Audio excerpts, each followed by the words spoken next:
ఓం నమో వెంకటేశాయ.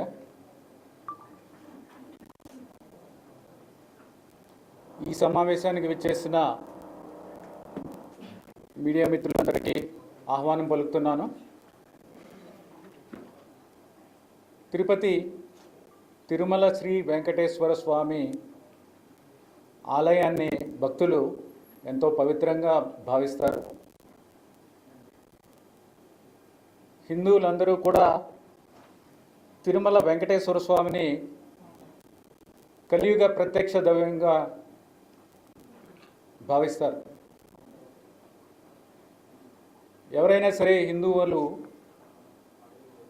జీవితంలో ఒక్కసారైనా సరే స్వామివారి దర్శనం చేసుకోవాలని అనుకుంటారు. ఒకసారి దర్శనం చేసుకున్న తర్వాత మళ్ళీ మళ్ళీ దర్శనం చేసుకోవాలని అనిపిస్తుంది. ఇది అందరూ ఎక్స్పీరియన్స్ చేసినది. ఎందుకంటే ఈ క్షేత్రంలో శ్రీ వెంకటేశ్వర స్వామి వారికి అంత మహిమ ఉంది,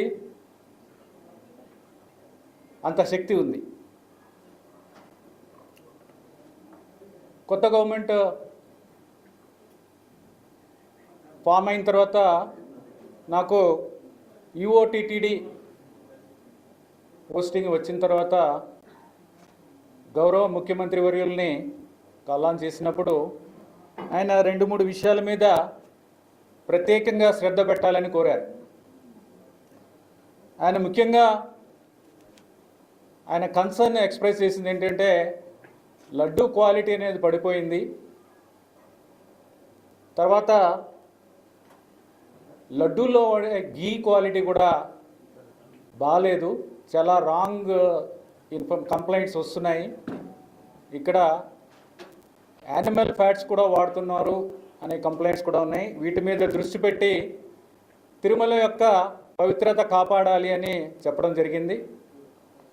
అలాగే వచ్చిన తర్వాత జాయిన్ అయిన తర్వాత అంటే 16వ తారీఖున నేను ఛార్జ్ తీసుకోవడం జరిగింది. ఇక్కడ అందరితోని మాట్లాడి ఫీడ్బ్యాక్ తీసుకుంటే గీ క్వాలిటీ బాగాలేదనేది చాలామంది ఫీడ్బ్యాక్ ఇవ్వడం జరిగింది. లడ్డూ పోటు మనకున్న స్టాఫ్ కూడా వాళ్ళు కూడా దీనివలన లడ్డూ క్వాలిటీ దెబ్బతింటుంది అనేది ఒకటి. తర్వాత ఎక్స్పర్ట్స్తో కూడా మాట్లాడిన తర్వాత లడ్డూ క్వాలిటీ బాగుండాలి అంటే గీ క్వాలిటీ బాగుండాలి. ఇది వాడేది ఏదో ఒక గీ వాడటం కాదు, ఆవు నెయ్యి, ప్యూర్ ఆవు నెయ్యి వాడాలి. అది చేయకపోతే తిరుమల యొక్క పవిత్రత దెబ్బతింటుంది అనేది ఎక్స్ప్రెస్ చేశారు. మేము కూడా స్వయంగా అందరం ఆఫీసర్స్ కూడా చూస్తే అది శాంపుల్స్ క్వాలిటీ చాలా దారుణంగా ఉన్న పరిస్థితులు చూసాం. అంటే అవి నెయ్యి లేకపోతే నూనె అనే విధంగా ఉన్న పరిస్థితులు కొన్ని చూసాము.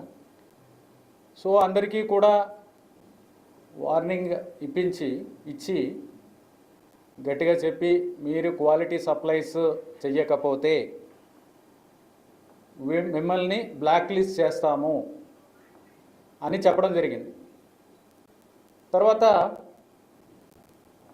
బ్లాక్ లిస్ట్ ఎలా చేస్తామంటే టీటీడీకి ఓన్ ల్యాబ్ లేదు, అడల్ట్రేషన్ టెస్టింగ్ చేయడానికి టీటీడీకి ఓన్ ల్యాబ్ లేదు. కానీ టీటీడీకి టెండర్ కండిషన్ ప్రకారం కూడా బయట ల్యాబ్స్లో ఎన్ఏబిఎల్ అక్రిడిటెడ్ ల్యాబ్స్ ఉంటాయి. ఎన్ఏబిఎల్ అక్రిడిటెడ్ ల్యాబ్స్లో మనము టెస్టింగ్ చేయడానికి, కానీ కారణాలు తెలియదు కానీ బట్ ఆ బయట ల్యాబ్ పంపించటం అనేది చేయలేదు. దానివల్ల అది ఒకటి. తర్వాత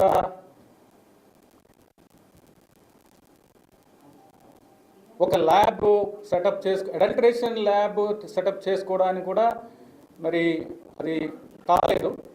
అడల్ట్రేషన్కి lab adulteration testing lab equipment 75 లక్షలు ఖర్చు అవుతుంది. 75 లక్షలు సప్లయర్స్ అడ్వాంటేజ్ చేసుకునే పరిస్థితి ఉండదు. ఇప్పుడు ఏమైందంటే ఎవరెవరు సప్లయర్స్ ఉన్నారు, ఎందుకు ఇది ప్రాబ్లమ్స్ అనేది చూస్తే ల్యాబ్ లేకపోవడం ఒకటి, బయటకి పంపించడం ఒకటి. I request all to cooperate, you are disturbing others.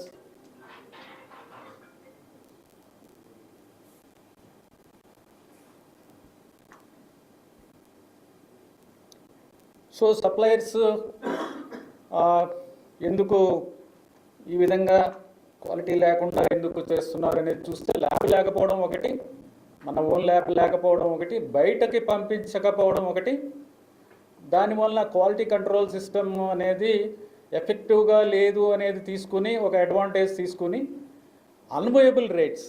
ఇప్పుడు గీ సప్లై చేయాలంటే ప్యూర్ గీ కౌ గీ సప్లై చేయాలంటే దానికి ఒక వైబుల్ రేట్ ఉంటుంది. ఎవరు కూడా ఫ్రీగా సప్లై చేయరు, సప్లయర్స్ ఎవరు, వాళ్ళకి అది బిజినెస్. అది 320 రూపాయల నుంచి 411 రూపాయలు కేజీకి ఉన్నాయి. అంత తక్కువ రేటులో ఎలా సప్లై చేస్తారు అనేది చూస్తే ఎవరు కూడా ఆ రేటు చూస్తేనే మనకి ఇది ప్యూర్ గీ సప్లై చేయడం వీళ్ళు కాదు అనేది ఎక్స్పర్ట్స్ కూడా చెప్తున్నారు, నార్మల్ పర్సన్స్ కూడా చెప్తారు. మనం కూడా బయటకు ఉన్నప్పుడు మంచి గీక్ ఉన్నప్పుడు ఎంతకు వస్తుందని మనకు కూడా తెలుసు. బయట ఎంత రేటుకి మనము ఎంత రేటు మనకు కూడా తెలుసు. అలాంటిది అంత తక్కువ రేటుకి కొనడం వలన అక్కడే మొదటనే మనకి దెబ్బ. అంటే అంత తక్కువ రేటు పెడితే ఆల్మోస్ట్ మనము ఒక క్వాలిటీ మీద అంత కంట్రోల్ ఉండదు. వాడు ఇచ్చేది మనకి ల్యాబ్ లేదు, మన ఓన్ ల్యాబ్ లేదు, మనం బయటికి పంపించాము, రేటే చాలా తక్కువ.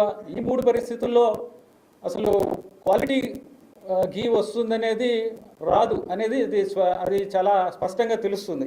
ఎనీవే ఆ రీజన్స్ అనేది అనలైజ్ చేయడం జరిగింది. అనాలిసిస్ ఎందుకు చేసామంటే కరెక్టివ్ స్టెప్స్ తీసుకోవాలి, ఏం జరిగింది, ఎలా చేయాలి దాన్ని అది చూస్తే ఈ విధంగా తెలిసింది.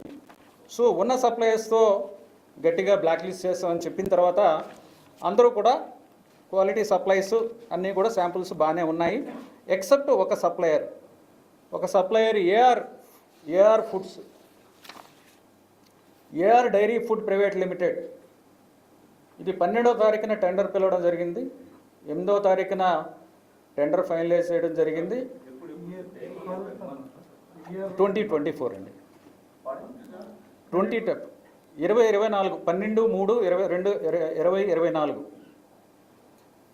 Tender 12/3 12th March 2024.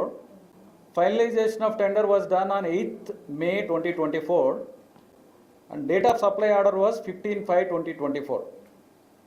So the rate finalized was 319 rupees.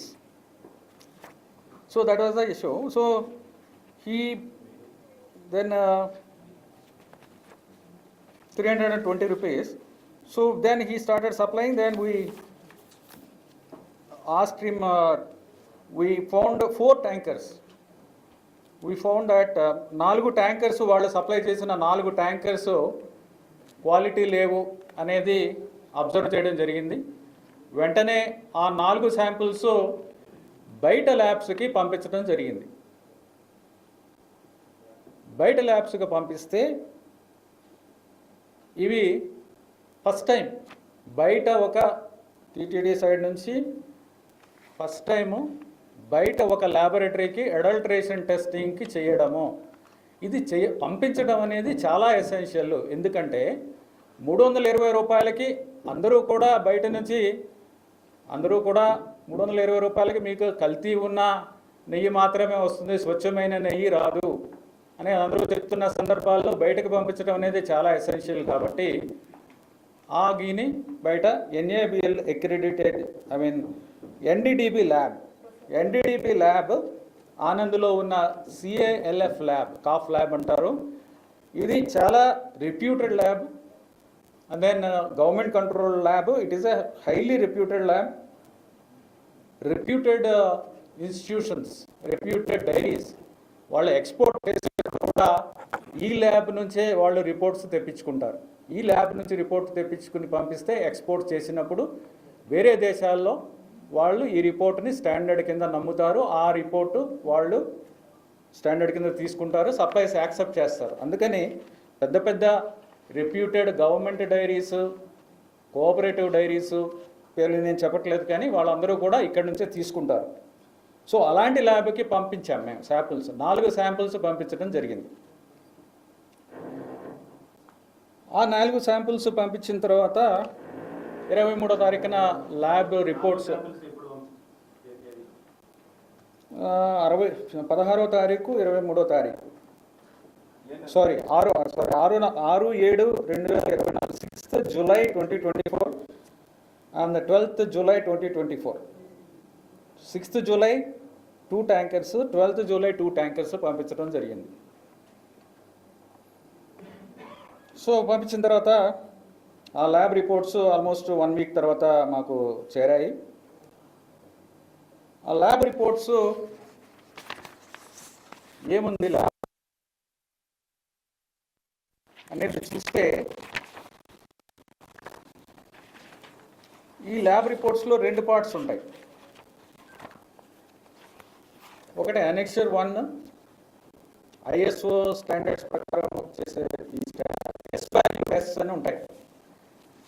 S value test అది ఒకటి ఉంటుంది. ఇంకోటి వేరే 39 రకాల టెస్టులు చేసేది ఉంటుంది. దీంట్లో 39 రకాల్లో 39 టెస్టుల్లో బీటా సైటోస్టెరాల్ అని ఉంటుంది. బీటా సైటోస్టెరాల్ టెస్ట్ చేస్తే ఇది వెజిటబుల్ ఆయిల్ కలిసిందా లేదా అని తెలుస్తుంది. Beta sitosterol. Okay, so that is proved. తర్వాత టెస్ట్లో ఎస్ వాల్యూ టెస్ట్.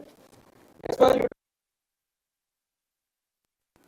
5 రకాల టెస్టులు ఏంటంటే, ఓవరాల్ క్వాలిటీ ఏముందనేది ఒక test, soybean, sunflower, olive oil, rape seed oil, linseed oil, wheat oil, maize oil, cotton seed oil, fish oil ఇవన్నీ కలిపి ఉంటే ఒక టెస్ట్ ఉంటుంది. ఆ టెస్ట్ చేస్తే వచ్చే రిజల్ట్ ఒక రేంజ్ ఉండాలి. ఆ రేంజ్లో ఉంటే అది కరెక్ట్గా ఉన్నట్టు, ఆ రేంజ్ బయట ఉంటే అది అడల్టరేటెడ్, ఆ పర్టికులర్ అడల్టరేషన్ ఉన్నట్టు. అది క్లియర్గా ఈ ల్యాబ్ రిపోర్ట్స్లో చెప్తున్నారు. సో ఈ 5 టెస్టుల్లో టోటల్ ప్యూరిటీ టెస్ట్ అంటే మనం తీసుకున్న శాంపుల్ ఏ విధంగా ఉంది, ఓవరాల్గా మిల్క్ ఫ్యాటా కాదా ఇది అనేది చెప్తుంది. మిల్క్ ఫ్యాటా కాదా, మిల్క్ ఫ్యాటా కాదా అని చూస్తే అది ఓవరాల్గా 95.68 నుంచి 104.32 మధ్యలో ఉండాలి. ఇది టోటల్గా 95.68 to 104.32 మధ్యలో ఉండాలి ఓవరాల్గా టెస్ట్ చేస్తే. ఇది చాలా అబ్నార్మల్గా ఉంది. 20.32 అంటే ఇట్ ఈస్ హైలీ అడల్టరేటెడ్. చూడటానికి గీలా ఉంటుంది కానీ అది ఘీ కాదు, చూడటానికి మాత్రమే ఘీ. ఏం చేస్తారంటే అన్ని రకాల పదార్థాలు కలిపి ఒక పదార్థాన్ని తయారు చేసి దీనికి కొన్ని టెస్టులు పాస్ అవుతాయి, కానీ డీప్గా అనాలిసిస్ చేస్తే, ఈ టెస్టులు చేస్తే దాంట్లోనే మాత్రమే బయటపడతాయి. అవి 20.32 విచ్ ఇస్ అబ్నార్మలీలో 95.68 to 104.32. సో అది ఒకటి వెరీ అన్ఫార్చునేట్ రిజల్ట్. తర్వాత సోయాబీన్, సన్ఫ్లవర్ ఆయిల్ దీనికి సంబంధించిన టెస్ట్ రిజల్ట్ 98 పైన ఉండాలి. ఇది 87.61 87.61 వచ్చింది S value. That means this is adulterated with soybean, sunflower, olive, rapeseed, all these things మీకు ఇంతకు ముందే చెప్పాను ఆ రిపోర్ట్ దాంట్లో. తర్వాత లార్డ్ అంటే పిగ్ స్కిన్ కింద ఉండే ఫ్యాట్, పిగ్ ఫ్యాట్ అనుకోవచ్చు. అది లార్డ్ అనేది వాల్యూ ఆ టెస్ట్ చేస్తే 116 వచ్చింది. ఉండాల్సింది ఎంతంటే 102కి కింద ఉండాలి. It should be below 102, but it is above 102, which means that it is adulterated with lord also. Next is palm oil and beef టాలో. ఇవి రెండు ఉంటే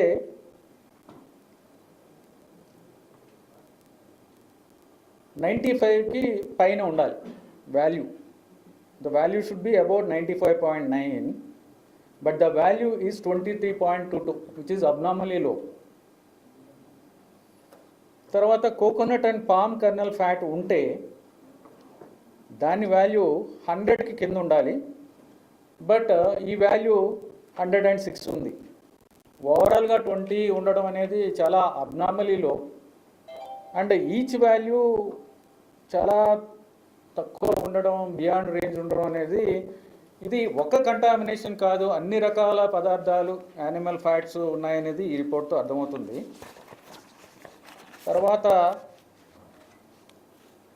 ఇది ఒక రిపోర్ట్ కాదు, 4 రిపోర్ట్లో కూడా ఆల్మోస్ట్ సిమిలర్ ఇవి వచ్చాయి.